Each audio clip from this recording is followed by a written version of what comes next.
Hello friends, welcome to my channel Joy Technicals and News. আজি আপোনালোকক এই ভিডিঅ'টিত মই দেখুৱাম আপোনালোকে কেনেকৈ কলেজ সিলেক্ট কৰিব আৰু সাধাৰণতে আপোনালোকৰ যি সাবজেক্ট সেই সাবজেক্টবিলাকো কেনেকৈ সিলেক্ট আপোনালোকে কৰিব পাৰিব তাৰ বিষয়ে আপোনালোকক দেখুৱাম। সো আপোনালোকে ভিডিঅ'টি শেষলৈকে চাব আৰু যদি আপোনালোক মোৰ চেনেলটো নতুন তাহলে প্লিজ সাবস্ক্ৰাইব কৰি কাষত থকা যেটো বেল আইকন হেতু প্ৰেছ কৰি ৰাখিব।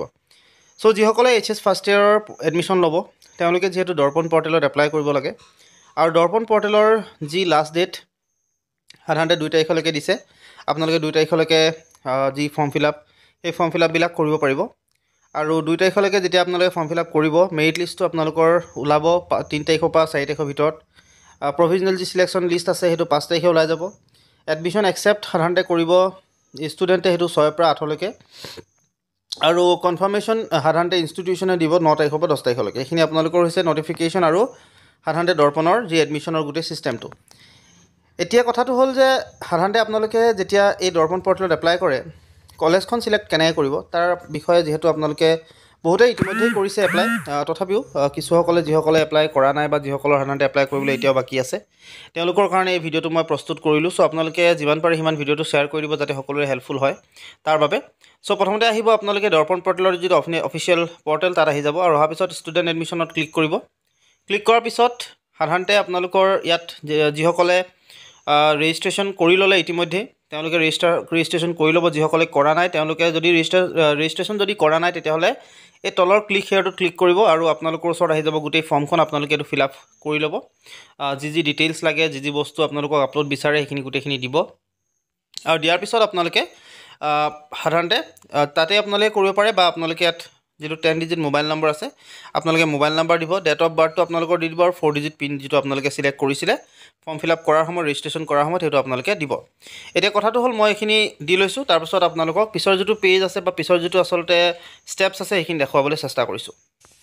সো আপোনালোকে যেতিয়া খুলিব পেজটো আপোনালোকৰ ওচৰত আহি যাব এনেকুৱা ধৰণৰ এটা পেজ আৰু ইয়াত আপোনালোকে দেখিব যে সাধাৰণতে আপোনালোকে যিখন কলেজ বিচাৰিব সেই কলেজখন আপোনালোকে এই ওপৰত থকা এই পাৰ্টটোত সাৰ্চ কৰিব পাৰে বা আপোনালোকে ইয়াত যেটো সাইডত এই ফিল্টাৰ বুলি যেটো পাৰ্ট আছে সেই ফিল্টাৰ কলেজৰ ওচৰত আপোনালোকে ক্লিক কৰিব পাৰে।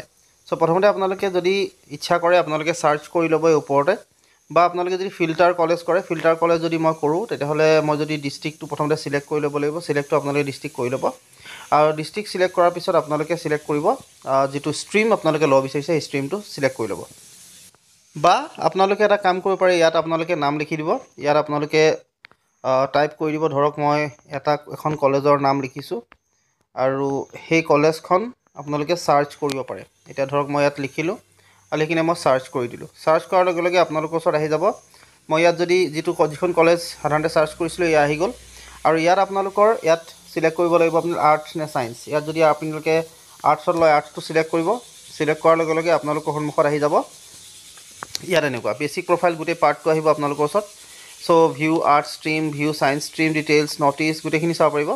সো আপোনালোকে যিহতে এপ্লাই কৰিব বিচাৰিছে হেতু আপোনালোকে এপ্লাই কৰিব। এপ্লাই ইন আৰ্ট ষ্ট্ৰীম বুলি যেতিয়া কৰিব এপ্লাই কৰি ল'ব। ইয়াত ক্লিক কৰাৰ লগে লগে আপোনালোকৰ ওচৰত আহি যাব subject select. So subject select যেতিয়া কৰিব ইয়াত আপোনালোকৰ গোটেই ডিটেইলছ সাবজেক্ট যেটা দিয়া আছে দেখিছে। আপোনালোকে বিভিন্ন ধৰণৰ সাবজেক্ট ল'ব পাৰে, যি সাবজেক্টে আপোনালোকে ইচ্ছা কৰে হেতু ল'ব আৰু লোৱাৰ পিছত এপ্লাই ফৰ এডমিশন কৰি দিব। এপ্লাই ফৰ এডমিশন যেতিয়াই কৰিব সাবজেক্টবিলাক সিলেক্ট কৰি কিনে সো সকলোবিলাক সাবজেক্ট কিটা কৰিব আৰু লগতে সিলেক্ট মিডিয়ামটো সিলেক্ট কৰিব। সিলেক্ট কৰাৰ পিছত আপোনালোকে ইয়াত এপ্লাই ফৰ এডমিশন কৰি দিব। যেহেতু তিনটা ষ্টেপতে থাকে আপোনালোকৰ ইয়াত সিলেক্ট যেতিয়া কৰি ল'ব সম্পূৰ্ণ আপোনালোক যেটো দেখুৱালো মই সিলেক্ট কৰাৰ পাছত আপোনালোকৰ ওচৰত আহি যাব এই পেজটো মই আপোনালোকক দেখুৱাই দিছোঁ। সেই পেজটো যেটো পেজৰ কথা মই ইতিমধ্যে কৈ আছোঁ আপোনালোকৰ ওচৰত সাধাৰণতে আপোনালোকৰ ওচৰত আহিব ইয়াত এনেকুৱা এটা পেজ আহিব আৰু ইয়াত আপোনালোকে একনলেজমেণ্ট সাধাৰণতে ৰিচিপ্ট এখন পাব। এই একনলেজমেণ্ট যেটো ৰিচিপ্ট বুলি আপোনালোকে পাৰ্টটো পাইছে দেখিছে। ইয়াত আপোনালোকে যদি ক্লিক কৰে অটোমেটিক্যালি আপোনালোকৰ ওচৰত যিখন ৰিচিপ্ট আপোনালোকে পাইছিলে সেই ৰিচিপ্টখন আহি যাব। মই ৰিচিপ্টখন আপোনালোকক দেখুৱাব পাৰোঁ যদি আপোনালোকে চাব বিচাৰিছে। সো সেই ৰিচিপ্টখন আপোনালোকৰ সন্মুখত আহি যাব আৰু এই ৰিচিপ্টখন অহাৰ লগে লগে সেই ৰিচিপ্টখন যিখন আপোনালোকৰ ওচৰত আহিব হেতু আপোনালোকে প্ৰিন্ট আউট কৰি ল'ব আৰু প্ৰিন্ট আউট কৰাৰ পাছত আপোনালোকে যিখন কলেজত এডমিশন ল'ব বিচাৰিছে তাত গৈ আপোনালোকে জমা দি দিব। জমা দিয়াৰ লগে লগে আপোনালোকৰ এইখিনি কাম কমপ্লিট হৈ যাব। এডমিশনৰ যেটো ফাৰ্ষ্ট ষ্টেপ আপোনালোকৰ কমপ্লিট হ'ব। তাৰ পিছত সাধাৰণতে আপোনালোকৰ ওচৰত যেটো একচেপ্ট কৰিবলৈ যিটো মেছেজ সেই একচেপ্ট আপোনালোকে কৰি ল'ব এইটো কলেজে পঠিয়াব আপোনালোকলৈ আৰু সেইটো একচেপ্ট কৰাৰ লগে লগে আপোনালোকৰ এডমিশ্যন ইতিমধ্যেই সম্পূৰ্ণ হ'ব আৰু আপোনালোকে কলেজলৈ গৈ এডমিশ্যনটো সাধাৰণতে লৈ ল'ব এইখিনি লৈ গৈ আপোনালোকে এডমিশ্যন ল'ব পাৰে ডাইৰেক্ট চ' আপোনালোকে এনেকৈয়ে ছাবজেক্ট চিলেকশ্যন বা কলেজ চিলেকশ্যন কৰিব পাৰিব আশা কৰিলোঁ আপোনালোকে গোটেই প্ৰচেছটো ভালদৰে বুজি পাইছে আৰু এইখিনি জনালোঁ কালিলৈ আপোনালোকক কেনেকৈ আপোনালোকে ইনকাম চাৰ্টিফিকেট এপ্লাই কৰিব পাৰিব সেইটো আপোনালোকক দেখুৱাম অনলাইনভাৱে চ' আপোনালোকে মোৰ এই চেনেলটো ছাবস্ক্ৰাইব কৰি কাষত থকা যিটো বেল আইকন সেইটো প্ৰেছ কৰি ৰাখিব আজিলৈ মানে ধন্যবাদ